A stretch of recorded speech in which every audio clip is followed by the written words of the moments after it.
floats forward. Where is he? The thread did lead to the throne room. It did, yeah. Okay. So now that he's in here, is there a thread going anywhere, or does it disappear? Is The thread Percival- disappears. What? Oh, okay. Where's Percival? Where's Percival?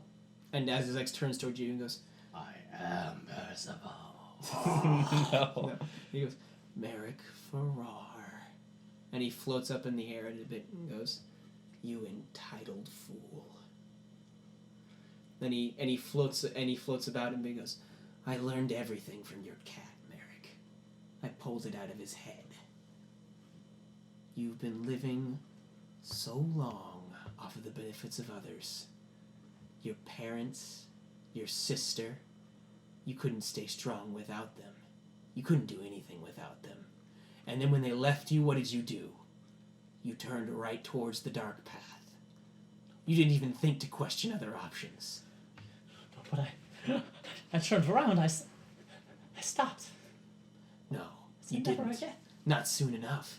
Not before it got your father and brother killed. No. Never again. Yes, that's right, Merek. Crumble into despair. Crumble just like your cat did. And you see over in the corner, you can see Percival, and he's curled up and he's got a whole bunch of like fur shaved off and like cuts bleeding from his head and stuff. And he laughs a bit and he goes, the poor thing couldn't take it. Magic missile. Okay, Oh, you still have spells. he can spell burn. I can cut. He can Oh. spellburn what little he has left. Give me a sec here. So roll a d20 Mm. plus Nice. 1. 19. Oh. Alright, so a 9 for that. A 24 for the spell roll. The wizard must use a hot iron to brand a supernatural symbol on his arm or torso. I'll do that as soon as I can. Is it a cat? Where's he gonna get a hot iron brand Yeah, in this no. room? We'll It's use the like- next lower one. It's Oh, like- this is perfect. The wizard must tear apart his clothing, leaving him naked. That's more I gross. do Can it. we just have an iron brand over Nope, there, please? it's perfect. Dang it. Fits perfect. Gosh, So you darn it. rend your clothes. Okay, in- no. No? I prefer it this way. Oh, okay. I have to rend my clothes, right? Mhm. I am cutting myself even more. I'm sacrificing my clothes to the spell. So I raise my hand, and all my clothing turns into the 4 daggers to fire out. Cool. Okay, so it goes and it fires out, and it fires right at Azazex, and the 4 daggers fly toward him, and he just catches them out of the air. And he Sorry, it's 1 4 dagger. Oh, okay, 40, one- 12. 1 4 dagger. So it flies toward him, and he catches it out of the air and grabs it and looks at it and goes, Well, that worked easier than I expected it to. Is this the first time Jovan and I, have heard that he caused his father and brother's death? Not the first time Jovan's heard it. First time you've heard it. Oh, okay.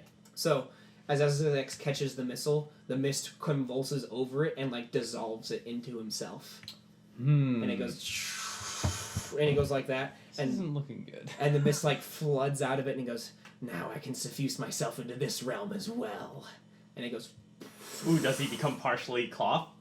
"Yeah, It's sure." on. Wait, so the throne room was also Done. cloth, yes? What? The throne room Yeah, was the throne also room like was also clothy? cloth. So the mist like pours out from Azazex and rolls over everywhere in the throne room, just like this, covers everything. And he goes, laughs, and he goes, "Ha ha ha ha! Now you're gonna all become my way out." And he like spins about a bit. Actually, just a moment. What? So he spins and he Hold on stops there. and he goes, "Dadriel." Yes. So, point of information. Are you sure? Because as soon as you integrate yourself into this realm, you're going to draw the attention of the original denizen. Don't you think he's going to have some problem with that? He may decide to bridge against you to get out as well, and then there's going to be like battle. Are you sure you want to do this? You would combat Ithelstep? I am not concerned about Ithelstep. Okay, I just want to make sure you're okay because, we've had some good times. I don't like this Ithelstep guy. Okay, so while he's talking to Daedriel, Yes, good to I'm stand by I'm that. going to charge him with the claymore. Okay, go ahead. Ooh. So you run up towards him. Mhm. All right. So you could jump. Well, in. I'm like edge closer while he's talking, and then break into the. Okay, make that attack roll. All right. Let's see. This is just a regular. Okay, you got the 18 strength. Ooh, 22 to hit. I Sweet. mean 21. Yeah. So you go charging forward and bring your sword cleaving down at him, and he looks at you just as it comes down, and he goes, "You have no power here." Phrase I wanted to use number 1, and lifts his hands up like this, and it goes boom when it blows you back. That was the phrase? Yeah. You have no power here? Yeah, and it blows you back towards the edge of the throne room and smacks you up against the cloth wall. Just Oh. Ladies and gentlemen, Well. denouement. and you roll, and the sword like you hang onto the claymore just barely as you get. It doesn't hurt me though because it's all clothy yeah, and it's all wonderful. cloth. You just yeah. go and roll down, and Azazex drifts forwards a bit. And he goes, "I'm going to drain this entire place, freeing Ithelstep and myself." And he looks at Dadriel and goes, Ooh. "We made a deal." It's true. No. He's saying him and Ithelstep made a deal. Oh, I see. Okay. I'm sorry. Your use of we was unclear. You gotta be more careful with your pronouns. You didn't have an Silence! And he like raises his hands up high in the air, and suddenly the cloth all starts to get eaten up around you, just Aw. like this. And it begins to amass more and more into Azazek's form. I think. And Percival like is over there like curled up in a ball, and he goes, "Boss, yeah, boss." And he like rolls over and stands up shakily. Percival. Wait, did you say I'm so Percival sorry. was the key to this whole thing working? And the black cat's words flash back in your mind. When you reach Percival, kill him. But he'll die. Merek will die. No, he had. Oh, he's at such a low He thing. that- will die. That's true. And Percival goes, boss, look, we can still get out of here. You just gotta cast the wardrobe, that's all. We can take him further into the net. It's your choice, boss. The net Is yeah. Inception meets The Matrix. Percival, It is. I trust you more than a black cat. Wardrobe. Oh yeah. There we go. That's a 23. Okay. So, Did you as burn his to catch that? No, I did not lose wardrobe. That was the one I did not lose. Oh, That yeah. and comprehend languages, but I mean, one we're gonna use that. You should for. probably just cast it to be safe. So Azazex is like lifting his hands up high and going ah, and like yelling like that, and then suddenly the wardrobe opens and Percival like looks up at Azazex and he goes, "Go back to where you came from." And Azazex goes, "What? No, no!" And like this mist starts to curl down and pulls him down into the wardrobe, and he goes, "No, you've got to be kidding me! I just want to get out! I just want to get out!" And he goes, "Ah," and he gets pulled down into the wardrobe, just Oh, all right. twisting around like that, just and the doors to the wardrobe go bang and slam shut, and then the wardrobe disappears. Oh, that was easy. You didn't have to go through all of this. You should have summoned the wardrobe the moment we got here. I didn't think the Okay, wardrobe so could be summoned in the wardrobe realm. I know, right? I'll cradle him. Mm-hmm. Yeah. Is it over? Percival coughs and goes, I'm gonna lay on hands Percival. Ooh. I mean that may as well. "Okay." Demon wizard. He looks injured. Is this Sam or It'll adjacent? be adjacent. Yeah, because that is a 12. That's You the minimum. cannot draw on the power of your god. Oh, yeah. Okay, I try though. so you Darn come it, I over and like try. press your holy symbol on Percival and try to heal him, and he rolls over and he goes, "Ah, that's nice," and What? It's Percival's realm. He can heal himself using his own cat realm Yeah. power. Oh. we don't know. and he looks up at Merek, and goes, "I think I'm gonna have to pass on again. No. I remember everything though, boss. I remember who I was before. I don't want to lose anyone else. I've been so foolish. Hey, it's all right. I'll come back. I still got like 4 more lives." While this tragic thing is going on, I'm gonna go out there and sit on the throne because it's cool. Okay.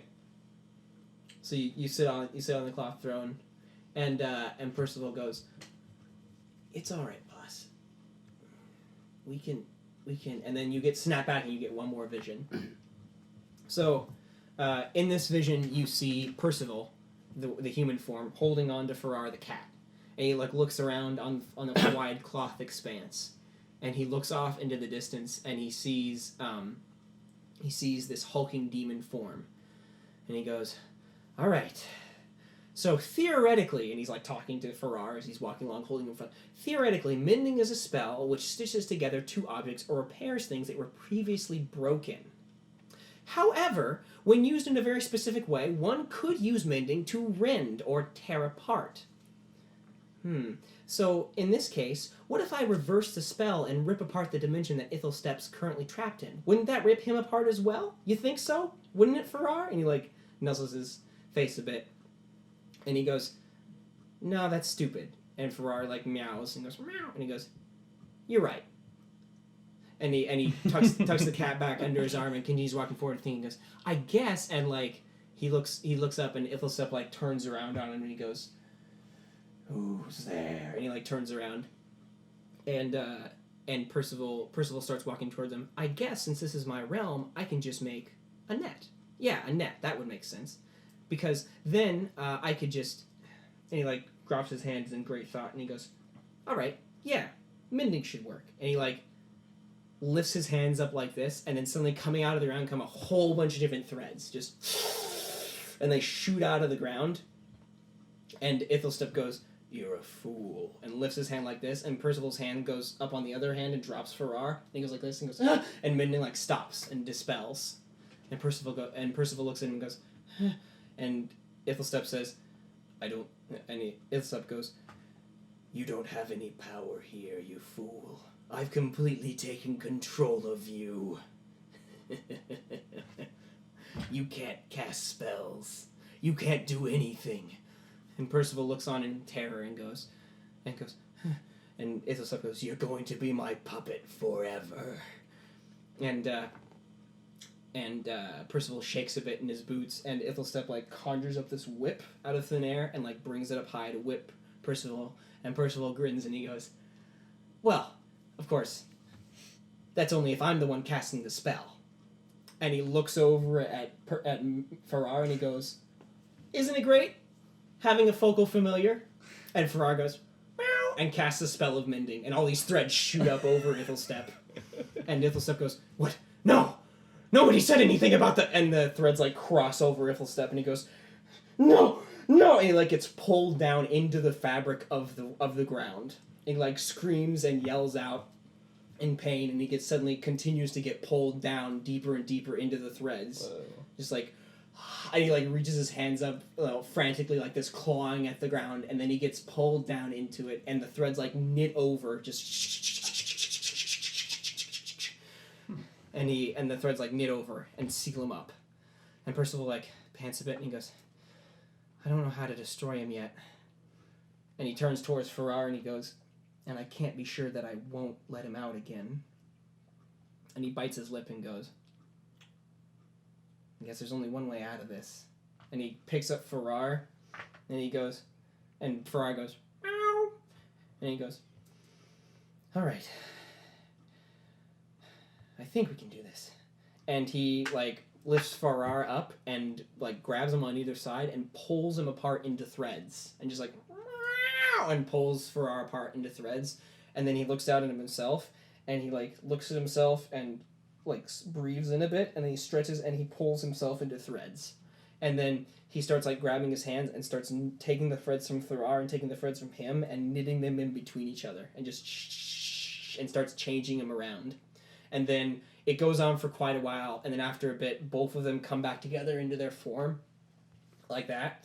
And Farrar looks up from the ground and scratches his head a bit and goes, "Ah, jeez, that was crazy," and speaks through his mouth and looks at Percival's body and goes, "All right, I gotta seal this away. Oh, why do I feel the urge to lick myself?" And like he raises his paw up and casts mending one more time, and then the threads leach over his body and pull him down into the landscape as well. And he goes, "All right, one more thing to do." And then he looks up across the sky and raises his paw up, and a whole bunch of threads shoot out of the ground and start constructing this castle. And then around him you can see a whole bunch of the cat people from before coming up. And Percival looks at them all and goes, "I'm sorry I can't turn you back to the way you were before." And they like look at him and peer down at him and hiss a bit. And he goes, "But what I can do is create a wide enough net. Ithelstep could get out by killing me. I guess I'll just have to pass this thing on. The more threads there are, the more we'll have to pull apart, right? And they hiss at him. And he goes, it's weird clothing magic, but it works. And he the threads knit a castle together and stuff, and then he starts stitching together forms. You see humans rising out of the ground and stuff, and they have the faces of those who tormented him in the past. And he goes, live here, where you can be safe. And then your vision knocks out. And Percival is still in my arms? Yeah. Is he? And Percival reaches up and pauses your face again, and he goes, boss, look, I remember everything. I can't remember everything, boss. And he paws your face a bit, and he goes, I can't trust myself, okay? There's no guarantee I'm not going to become a puppet again. We mustn't let Ithelstep escape. Yeah, that's it. We can't. Just relax. Another thread? And Percival goes, well, you already made 2, so no. And he looks over and gestures towards Jovan and Dadriel. Oh, I see. Yeah. So that's taken care of. But anyway, maybe it's time to get out of here, huh? This quasi-dimension's falling apart. And the cloth's dissolving around you and stuff. You can see it's going to pieces and stuff like that. And goes, the wardrobe should be okay, but the thing's splitting. It's going to be damaged for a while. I understand. It must have time to mend itself. Yeah, that's it. Sure. I guess. Oh, good. I'm forgetting things again. It's best that way. It's best that way. Now, where's the way out? When he had his vision, was he able to see whether or not his human form was empty and devoid of consciousness? Yeah, it looked as if it might have been. Okay. So then is Percival a mixture of Farrar and Percival's consciousness? It seems like that's what's the case. Yeah. That's why I wanted to know whether or not he had just switched or if he had just absorbed everything into one and then I think I have an idea, because originally when I was part of the cult, we had the book of Ithelstep, right? Mm-hmm. And we kept on trying. We tried to summon Ithelstep, but Ithelstep is part of the wardrobe now. Yeah. So in doing couldn't so, do that. we couldn't summon Ithelstep. We summoned Ithelstep and the wardrobe, and it had an opposite effect, and it latched onto me or something because I was in the center of the circle when it happened. Then we see the other wizards who probably tried to contact Ithelstep in the same way, because it's not. I mean, how would anyone know that he became part of the wardrobe? And in doing so, Percival became the familiar with them. Well, no, because demonic familiars will always just absorb your soul. So he just found a way to turn his focal familiar into both a focal familiar and consciously, by will, a demonic familiar. Mm-hmm. He just basically said, well, you know what? I'll use my other life force to continue to, trap the demon here, because all demon magic is, life force killing, and so he just killed his own body, but transferred his soul into the familiar. So now Percival is a focal / demonic familiar, containing both the soul of his master and the familiar. I'm an expert at demonic familiars now. Of course, I yeah, have so my you own. have It's like, It could be the case. Maybe. Anyway. at least that one behavior of it is exactly how demonic familiars work. So Percival looks up at you and paws your face again and goes, home is the wardrobe, boss. Let's get us out of here. Home is the wardrobe. So he wants me to cast. I have to cast it again. I guess that's what he's saying. Or do I see a door anywhere? No. Home is the wardrobe. All right, that's enough for success. Okay. It's 15. So the wardrobe appears and opens up wide, like this. And Percival goes, oh, boss, one more thing before I lose all memory. So, You know what just made me realize ruins this scene? what? I'm naked. Yeah, exactly. Well, kind of naked. I'd imagine you're Or close. shredded like cloth. tatters. All right, You have the tatters. Hulk effect, But that's where okay, no matter 'cause what happens, it doesn't reasonably ever You're- create nudity. You're into derelict, so it's fine. So Percival paws at your face and goes, one more thing before we head back through. You gotta realize that that Eldra wasn't picked out just by random chance, right? Boss, I gotta let you know this, but as the wardrobe gets passed down, it's the women who typically get it, not the men. I guess you just lucked out this go-around, huh? Is it possible we both have it? I guess, maybe. But I hope not. Because that means that the Paradigms picked her for a very specific reason. I mean, we are talking about a device that contains demons, right? And the power of demons and interdimensional travel. Yeah, just like that book we found in Death Shore. This is not good. So the wardrobe opens up wide, and through it you can see the hallway leading back to the Doulahan. My friends, we must go. It was freaky because I went to bed inside a room inside the Doulahan, and now I'm calling out of a gateway into the Doulahan. This is like a tourist. It's like that thing where you do the thing inside the thing where you're already inside. It's like... All right, we leave the wardrobe Okay. once more. So you guys go to step through the wardrobe, and as you do, this flood of red mist suddenly pours out of the wardrobe, just Oh no! and floods back, and he goes, "Did you really think it would be that easy?" And the wardrobe slams shut and disappears, and Percival goes, "Oh, great." And the red mist bowls you all over and knocks you back. So are we in the Doulahan or are we in the wardrobe? You're in the wardrobe. Okay. The cloth is peeling away behind you, and the red mist forms up into this form, and you can see Azizek's rise out of it, and he stretches his arms out wide, and the eyeballs appear on them, and he goes, "As if I'd allow myself to be captured in two places at once," and he lifts his hands up. Oh, that would suck. And he lifts his hands up and goes, "I've had enough of this. I'm gonna kill all three of you." Oh wait, so we're still in the wardrobe. Yeah. And he didn't use the opening to get out. He just decided to shut the doors and kill us here inside the wardrobe to stay trapped. I don't know what he's doing, but he must think that he has some other way out. Maybe he's gonna kill you guys and then use Percival to get out. You don't know. Hmm. So he throws his hands up wide like this. Roll for initiative. All right.